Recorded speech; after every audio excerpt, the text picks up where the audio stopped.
Class 12th physics के लिए important question रहेंगे। ये आपके पेपर में जरूर से पूछे जाएंगे। समविभव पृष्ठ कैसे कहते हैं, जरूर कंप्लीट कर लेना। आंसर दिया गया है ना। मैं आपको बता देता हूँ समविभव पृष्ठ कैसे याद रखना है। देखिए, जिस जिस वस्तु का जो है समविभव पृष्ठ, सम यानी कि जिसका विभव समान है, सम है ना।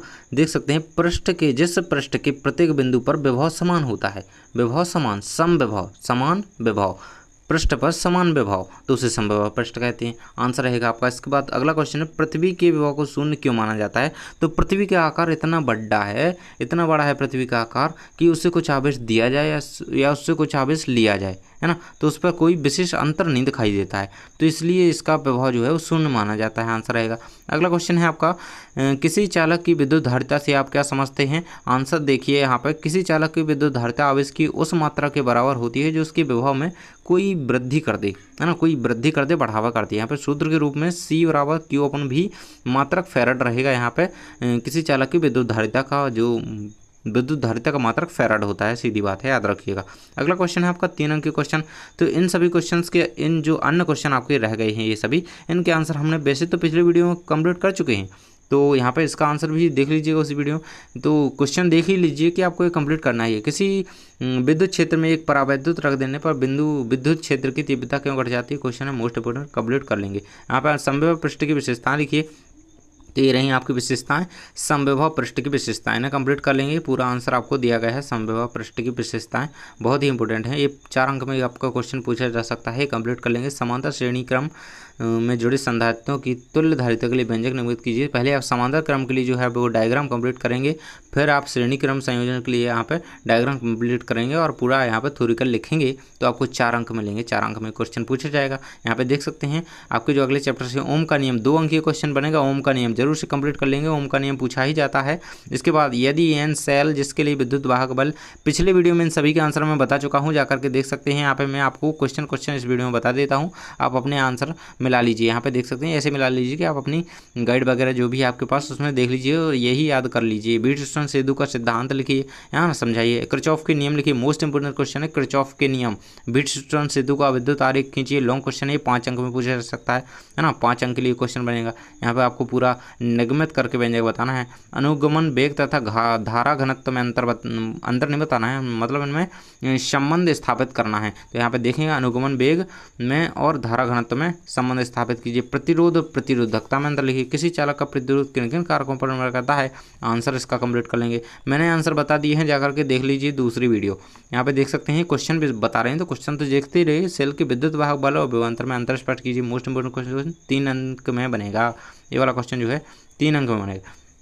इसके बाद है 10 वोल्ट विद्युत वाहक बल वाली बैटरी जिसका आंतरिक प्रतिरोध 3 ओम है। यहाँ पर क्वेश्चन दिया गया है आपको, ये न्यूमेरिकल, इसको कंप्लीट कर लेंगे। यहाँ पे इसके बाद आपके जो अगला चैप्टर है इससे पूछे जाना है। एम्पियर का परिपथीय नियम सबसे ज़्यादा इंपोर्टेंट क्वेश्चन है इस चैप्टर का, पूछा ही जाएगा।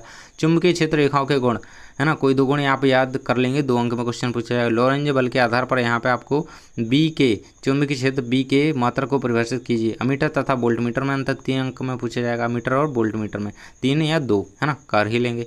अगला क्वेश्चन है आपका बायो सेवर्ट का नियम लिखिए। अगर इसका शॉर्ट क्वेश्चन आता है तो 2 अंक में आएगा, नहीं तो अगर इसका लॉन्ग क्वेश्चन आता है, बता देता हूँ यहाँ पे ये दिया गया है। देखिए बायो सेवर्ट का पूरा ही लॉन्ग क्वेश्चन में दिया तो नहीं गया है इसमें, लेकिन आपको यहाँ पे बायो सेवर्ट का जो अगर नियम पूरा सिद्ध करना पूछ लिया गया तो आपको लॉन्ग क्वेश्चन 5 अंक में पूछा जाएगा। एम्पियर का परिपथीय नियम लिखिए तथा ऐसे बायो सेवर्ट नियम से व्युत्पन्न कीजिए, यही तो है ना। तो इसे कंप्लीट करें। संट क्या है, मोस्ट इंपोर्टेंट क्वेश्चन, संट क्या है, 4 अंक में पूछा जाता है। इससे होने वाली लाभ तथा हानियाँ लिखिए। यहाँ पे देख सकते हैं अगले चैप्टर में, एक चुंबकीय क्षेत्र में कार्य करने वाले बल युग्म आघूर्ण का व्यंजक ज्ञात कीजिए। अनुचुंबकीय प्रतिचुंबकीय तथा लोह चुंबकीय पदार्थों के 2 उदाहरण लिखिए। मोस्ट इंपोर्टेंट क्वेश्चन है, ये 3 अंक में पूछा जाता है। यहाँ पे देख लेंगे विद्युत चुंबकीय प्रेरण यानी कि विद्युत धारा और प्रत्यावर्ती धारा से जो आपके चैप्टर बनेंगे, क्वेश्चन बनेंगे, यहाँ देख लेते हैं। विद्युत चुंबकीय प्रेरण किसे कहते हैं। फैराडे के विद्युत चुंबकीय प्रेरण संबंधी नियम लिखिए। लेंज का नियम लिखिए, मोस्ट इंपोर्टेंट क्वेश्चन, लेंज का नियम। इसके बाद है आपका स्वप्रेरण और अन्योन्य प्रेरण में अंतर लिखिए।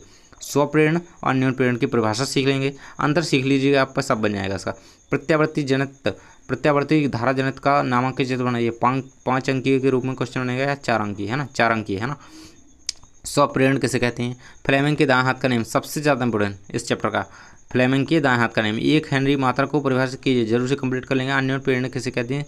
अन्योन प्रेरण और स्वप्रेरण दोनों कंप्लीट करेंगे। इसके बाद 5 अंक के क्वेश्चन इसके जो बनेंगे यहाँ पे देख सकते हैं। स्वप्रेरकत्व क्या है? एक लंबी प्रेरण की स्वप्रेरकत्व का व्यंजक निर्मित कीजिए। यहाँ पे देख सकते हैं। एक समतल वृत्ताकार कोण लिखिए, स्वप्रेरकत्व के लिए व्यंजक स्थापित कीजिए। डायनामो क्या है? 5 अंक के क्वेश्चन बनेगा डायनामो वाला, ये कंप्लीट कर लेंगे। इसके बाद देख सकते हैं आपकी जो प्रत्यावर्ती धारा वाला चैप्टर है, उससे जो प्रत्यावर्ती और दृष्ट धारा में अंतर पूछा जाएगा, तो 3 अंक के रूप में ये क्वेश्चन बनता है, इसे कंप्लीट कर लेंगे। इसके बाद देख सकते हैं प्रत्यावर्ती धारा से विद्युत अपघटन क्यों नहीं होता है, तो इसका क्वेश्चन कंप्लीट कर लेंगे। विद्युत जो गुरुत्वाकर्षण गुणांक क्यू है, इसके लिए आपको सूत्र लिखना है, इसे कंप्लीट करेंगे। ये क्या है इसके बारे में जानेंगे। यहाँ पे सबसे ज़्यादा मोस्ट इंपोर्टेंट क्वेश्चन 5 अंक में कल बिल्कुल पेपर में मिल रहा है आपको।